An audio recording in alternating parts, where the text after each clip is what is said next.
Hello all, hope you all are well. तो चलिए circles के ऊपर आज एक इंटरेस्टिंग थ्योरम डिस्कस करते हैं और अपनी अंडरस्टैंडिंग इस पे क्लियर करते हैं। ये जो पर्टिकुलर थ्योरम है ये एग्जामिनेशन पॉइंट ऑफ व्यू बहुत ही इंपॉर्टेंट है आपके लिए, तो इसको अच्छे से समझिएगा। इसके ऊपर बेस्ड करके बहुत सारे क्वेश्चंस भी हमको सॉल्व करने रहेंगे, ठीक है। तो आज हम लोग समझेंगे कि इस थ्योरम को किस तरीके से हमको प्रूव करना है। तो हमको थ्योरम में दिया हुआ है the angle subtended by an arc at the centre is double the angle subtended by it on the remaining part of the circle. ये क्या बोल रहा है, एक सर्कल का एक आर्क है और आर्क क्या होता है, जो सर्कमफरेंस ऑफ द सर्कल होता है उसका किसी भी एक पार्ट को ले लोगे तो उसको बोलेंगे आर्क। तो जितना पार्ट आपने आर्क लिया बाकी क्या हो जाएगा, remaining part of the circle. बाकी क्या क्या हो जाएगा, remaining part of the circle. ध्यान दीजिए, सर्कल का आउटर बाउंड्री का बात हो रहा है, किसका, सर्कमफरेंस का बात हो रहा है। रिमेनिंग पार्ट बोल रहे हैं तो सर्कमफरेंस का रिमेनिंग पार्ट, ठीक है, इधर उधर नहीं, ठीक है। तो अपने को क्या करना है, तो एक आर्क ले लिए, वो आर्क को छोड़ के बाकी जो remaining part of the circle रहेगा, ठीक है। तो हम लोग उसको एक फिगर के माध्यम से समझते हैं। मान के चलिए ये हमारा एक सर्कल हो गया, ओके। तो आर्क हो गया, सपोज मान के चलिए हमारा इधर इधर से लेके यहां तक एक छोटा सा आर्क हो रहा है, ठीक है। और ये सेंटर में एक एंगल बना रहा है, वो सेंटर में क्या कर रहा है, एक एंगल बना रहा है। तो मान के चलिए ये आर्क कैसे एंगल बनाएगा, ऐसा एंगल बनाएगा। तो ए बी एक आर्क हो गया, ठीक है। यहाँ पर आर्क क्या हो गया, ए बी, और ये सेंटर में कौन सा एंगल बनाया, ए ओ बी, ठीक है। वही बोल रहा है ना, the angle subtended by an arc at the centre, the angle subtended by an arc at the centre. दूसरा केस कैसा हो सकता है, देखिए वो सर्कल, दूसरा केस हो सकता है जो आर्क है वो आर्क क्या हो सकता है, सेमी सर्कुलर आर्क हो सकता है। जैसे मान के चलिए ये सेंटर है, तो ये जो आर्क बना ये क्या हो गया, सेंटर से पास होता हुआ सेमी सर्कल बना दिया। तो आपका आर्क कौन सा हो गया, ए बी, ठीक है। और इस आर्क ए बी ने सेंटर में कौन सा एंगल बनाया, ए ओ बी, सेंटर में कौन सा एंगल बनाया, ए ओ बी। सिमिलरली एक थर्ड केस होगा कि आपका जो आर्क होगा वो क्या हो जाएगा, सेमी सर्कल से भी बड़ा होगा। सेमी सर्कल से बड़ा होगा मतलब वो, देखिए आपका सेंटर ये रहा, सेंटर ये रहा। अब सर्कल का आर्क, सेमी सर्कल यहां तक हो रहा था, वो क्या होगा, लंबा आर्क है, क्या है, बड़ा आर्क है। तो मान के चलो पॉइंट ए इधर है, तो इस तरीके का आर्क है, वो क्या है, इस तरीके का आर्क है, ओके। तो सेंटर इधर ले लो।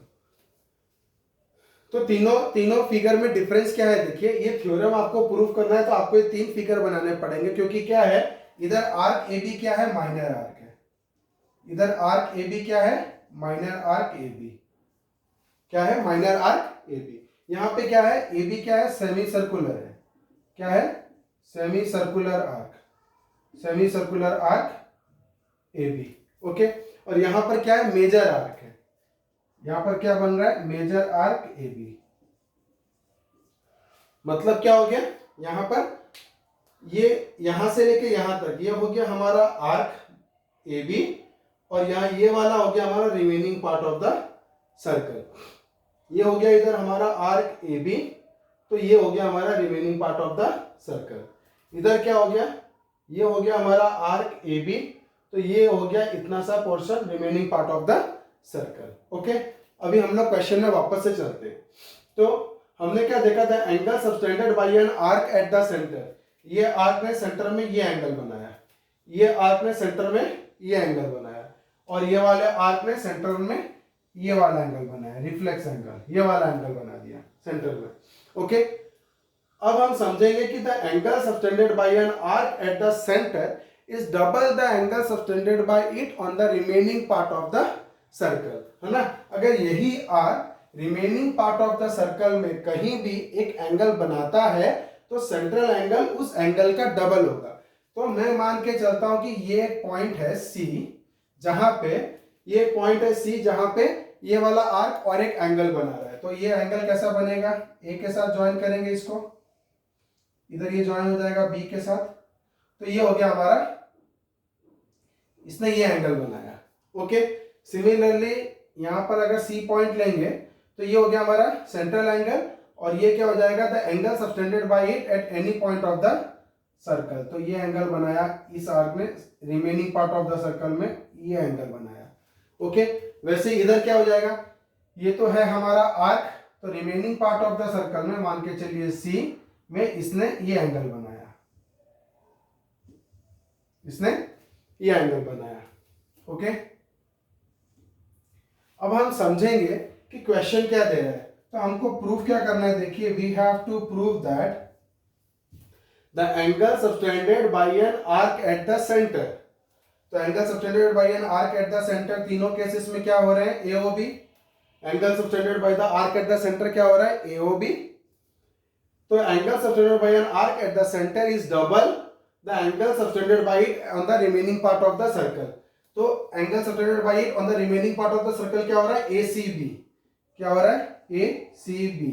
तो इसका डबल होना चाहिए, इसका डबल होना चाहिए, मतलब AOB is twice of angle ACB, AOB is twice of angle ACB, AOB is twice of angle ACB, angle AOB is twice of angle ACB। तो ये स्टेटमेंट तीनों केसेस के लिए वैलिड है। अब हमको कुछ कंस्ट्रक्शन करना पड़ेगा। कंस्ट्रक्शन क्यों करना पड़ेगा, देखिए हम समझेंगे कि कंस्ट्रक्शन क्यों करना है और क्या सोच के करना है कि वो कंस्ट्रक्शन से हमारा आंसर निकल पाएगा। तो सबसे पहले हम सोचेंगे कि हमको चाहिए क्या और किस तरीके से हम इक्वल प्रूफ करेंगे। देखिए इस वाले एंगल को इस एंगल का डबल प्रूफ करना है, इस वाले एंगल को इस एंगल का डबल प्रूफ करना है, इस वाले एंगल को इस एंगल का डबल प्रूफ करना है। ओके, तो हम क्या कर रहे हैं, यहां पे हम देख रहे हैं कि अगर हम लोग एक्सटीरियर एंगल अगर सी से ओ को ज्वाइन करके एक्सटेंड कर दे, है ना, सी और ओ से पास करता हुआ एक लाइन बना दे, सी और ओ से पास करता हुआ एक लाइन बना दे, तो क्या हो जाएगा, एक ट्रायंगल बन जाएगा, उसके साथ साथ एक एक्सटीरियर एंगल देके जाएगा। देखिए सपोज मैं एक लाइन बनाया सी और ओ से, ठीक है, और उसको मैंने नाम दे दिया क्या, सपोज डी। ठीक है, तो सी डी एक लाइन बनाया पासिंग थ्रू ओ, वैसे इधर एक लाइन बनाया सी डी एक लाइन बनाया पासिंग थ्रू ओ, यहां पे सी डी एक लाइन बनाया passing through O, C D एक लाइन बनाया पासिंग थ्रू ओ। ठीक है, तो अब देखिए हमको इधर एक एक्सटीरियर एंगल आ रहा है, तो एक्सटीरियर एंगल आपको नहीं पता तो मैं आपको बता दूं, देखिए रिफ्रेश हो जाएगा। एक ट्रायंगल का अगर एक साइड आप एक्सटेंड कर देते हो, देखिए ये एक ट्रायंगल है, अगर आप ये साइड एक्सटेंड कर देते हो तो बाहर एक एंगल बनता है जिसको हम लोग क्या बोलते हैं, एक्सटीरियर एंगल। बाहर एक एंगल बनता है जिसको क्या बोलते हैं, एक्सटीरियर एंगल। और एक्सटीरियर एंगल क्या होता है, sum of the two interior opposite angles होता है, sum of the two interior opposite angles होता है, मतलब आपको उसके पास का एडजेसेंट एंगल छोड़ देना है, and this angle will be equal to this angle plus this angle. ठीक है, सपोज आपने दूसरा वाला साइड बढ़ा दिया, ये वाला बढ़ा दिया, तो ये जो बाहर का एंगल है वो क्या हो जाएगा, this angle plus this angle. ठीक है, exterior angle is equal to the sum of the two interior opposite angles. Okay, तो ये हम लोग समझे। अभी हम लोग क्या करेंगे, प्रूफ को करेंगे।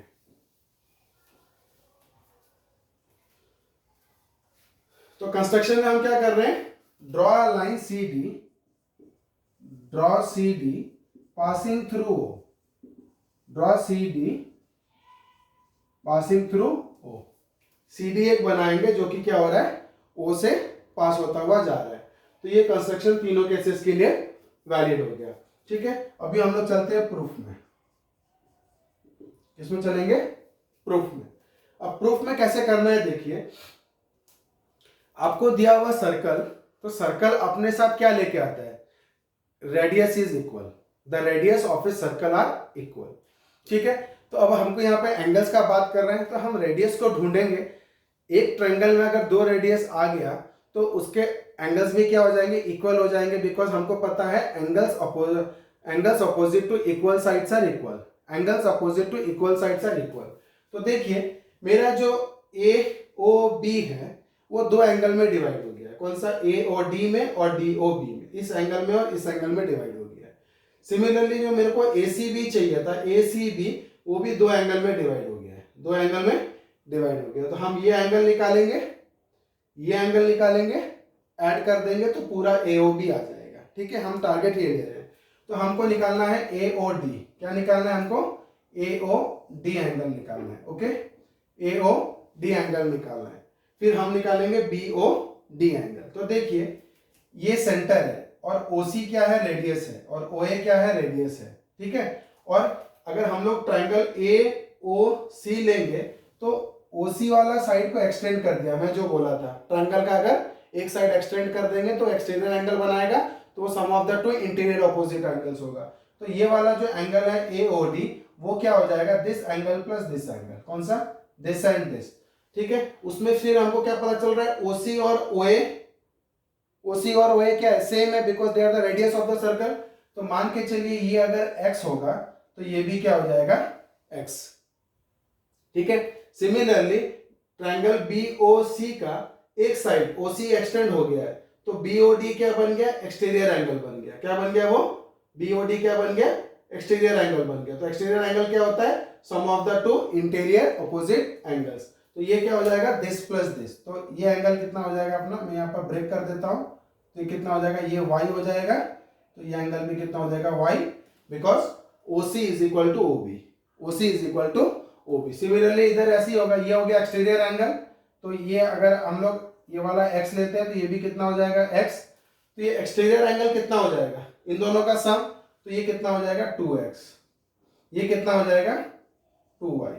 सिमिलरली ये कितना हो जाएगा, exterior angle is equal to the sum of the two interior opposite angles, तो ये हो जाएगा 2x। इसको लेंगे y, तो ये भी कितना हो जाएगा y, because OC is equal to OB, तो ये कितना हो जाएगा 2y। सिमिलरली यहां पर हम लोग का क्या हो रहा है, AOD एक्सटीरियर एंगल बन रहा है, AOD एक्सटीरियर एंगल बन रहा है। तो इसको अगर हम लोग लेंगे x, तो ये कितना हो जाएगा x, तो ये कितना हो जाएगा, sum exterior angle is equal to the sum of the two interior opposite angles, तो कितना हो जाएगा 2x। और यहां पर अगर हम लोग इसको लेंगे y, तो ये भी कितना हो जाएगा y, तो एक्सटीरियर एंगल कितना हो जाएगा 2y, ठीक है। तो यहीं पे हमारा प्रूव हो गया कि AOB is twice of angle ACB। But लिखना कैसे है हम लोग वो देख लेते हैं। तो देखिए इन ट्राइंगल AOC क्या हो जाएगा, देखिए इन ट्राइंगल AOC क्या हो जाएगा, OA is equal to OC, OA is equal to OC। Therefore क्या हो जाएगा, विच इंप्लाइज क्या हो जाएगा, angle OCA is equal to OAC, angle OCA is equal to OAC is equal to हम लोग ले लिए, मान के चलो x डिग्री, क्या ले लिए, x डिग्री, ठीक है। OCA is equal to OAC, और इसका रीजन क्या होगा, because OA radius OA is equal to radius OC, because OA is equal to OC, तो क्या हो जाएगा, angles opposite to equal sides, angles opposite to equal sides are equal, angles opposite to equal sides are equal. Similarly हम लोग क्या लिख देंगे, in triangle BOC, in triangle BOC क्या हो जाएगा, OB is equal to OC, OB is equal to OC, ठीक है। विच इंप्लाइज क्या हो जाएगा, angle OCB is equal to angle क्या हो जाएगा, OBC is equal to angle क्या हो जाएगा, OBC इज इक्वल टू हम लोग क्या ले लिया, y डिग्री मान लिए थे उसको, और इसका भी रीजन क्या हो जाएगा, same, angles opposite to equal sides are equal. तो देखिए हमने अभी तक क्या कर दिया, ये एंगल और ये एंगल इक्वल किया, ये एंगल और ये एंगल इक्वल किया। अब हम लोग क्या करेंगे, एक्सटीरियर एंगल की प्रॉपर्टी डाल देंगे। तो ये मैं रब कर दे रहा हूँ, स्पेस कांस्टेंट हो रहा है तो मैं रब कर देता हूँ। अभी हम लोग को एंगल्स बराबर मिल गए हैं, अब बस क्या करना है, एक्सटीरियर एंगल की प्रॉपर्टी डालनी है। तो एक्सटीरियर एंगल की प्रॉपर्टी जो हम डालेंगे, देखिए, ठीक है, एक्सटीरियर एंगल AOD कितना हो जाएगा, एक्सटीरियर एंगल AOD कितना हो जाएगा, this angle plus this angle, तो कितना हो जाएगा, x plus x which is equal to 2x degree. वैसे ही एक्सटीरियर एंगल BOD कितना हो जाएगा, एक्सटीरियर एंगल BOD कितना हो जाएगा, y plus y is equal to कितना हो जाएगा, 2y डिग्री। देयरफॉर हम क्या लिखेंगे, और यहाँ पे क्या लिखेंगे, reason, because in a triangle exterior angle is equal to the sum sum of two interior opposite angles, sum of two interior opposite angles. ठीक है, ये हो गया एक्सटीरियर एंगल थ्योरम। अब क्या हो जाएगा, एंगल AOB हम लिखेंगे। एंगल AOB कितना हो जाता है, AOD plus BOD which is equal to कितना हो गया, 2x प्लस 2y। 2 कॉमन ले आए तो कितना हो जाएगा, x प्लस वाई, विच इम्प्लाई 2 कॉमन ले आए, 2 कॉमन ले आए तो कितना हो जाएगा x प्लस वाई, और x प्लस वाई क्या है, ACB। x प्लस वाई क्या है, ट्वाइस ऑफ ACB, है ना। x प्लस वाई एंगल मिलके क्या बना रहे हैं, ACB। तो हम क्या लिख सकते हैं, twice of ACB, which implies angle AOB is equal to twice of angle ACB। तो ये हमारा क्या हो गया, प्रूव हो गया। Angle AOB is equal to twice of angle ACB। यहां भी वैसे हो गया, angle AOB is twice of angle ACB। यहां भी वही हो गया, angle AOB is equal to twice of angle ACB। तो हमने देखा आज के थ्योरम में कि किस तरीके से हमने माइनर आर्क के लिए, सेमी सर्कुलर आर्क के लिए और मेजर आर्क के लिए एक ही टाइप का सॉल्यूशन से तीनों का हमने क्या कर दिया, प्रूफ कर दिया। तो आज के लिए इतना ही, बने रहिए मेरे साथ मेरे आगे वीडियोस के, जहां पे हम लोग क्या करेंगे, इस थ्योरम के जो एप्लीकेशंस है, क्वेश्चंस, उसको हम अच्छे से समझने की कोशिश करेंगे और अपनी अंडरस्टैंडिंग उस पर क्लियर करेंगे। तो अभी के लिए इतना ही, थैंक यू।